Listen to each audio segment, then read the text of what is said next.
From the PEP Radio Newsroom, we have this story about iconic comedy actor Dick Van Dyke.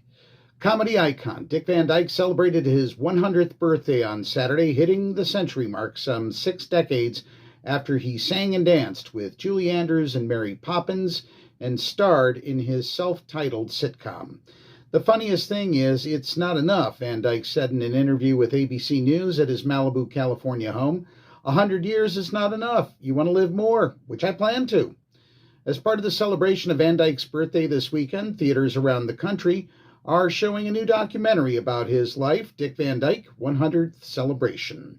Van Dyke became one of the biggest actors of his era with The Dick Van Dyke Show, which ran from 1961 to 1966 on CBS, appeared with Andrews as a chimney sweep with a Cockney accent in the 1964 Disney classic Mary Poppins, and in his 70s played a physician-sleuth on Diagnosis Murder. Also a Broadway star, Van Dyke won a Tony Award for Bye Bye Birdie, to go with a Grammy and 4 Primetime Emmys. In 1963, he starred in the film version of Bye Bye Birdie. Just last year, he became the oldest winner of a Daytime Emmy for a guest role on the soap opera Days of Our Lives. In the 1970s, he found sobriety after battling alcoholism and spoke out about it at a time when that was uncommon to do. Now that he has hit the triple digits, Van Dyke said he's gotten some perspective on how he used to play older characters. You know, I played a lot of old men, and I always played them as angry and cantankerous, he told ABC News.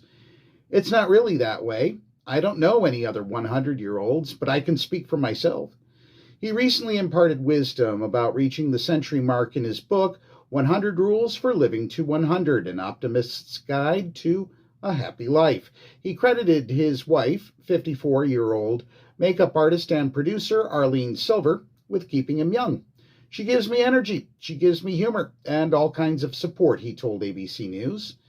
Van Dyke was born in West Plains, Missouri in 1925 and grew up the class clown in Danville, Illinois, while admiring and imitating the silent film comedians of his day.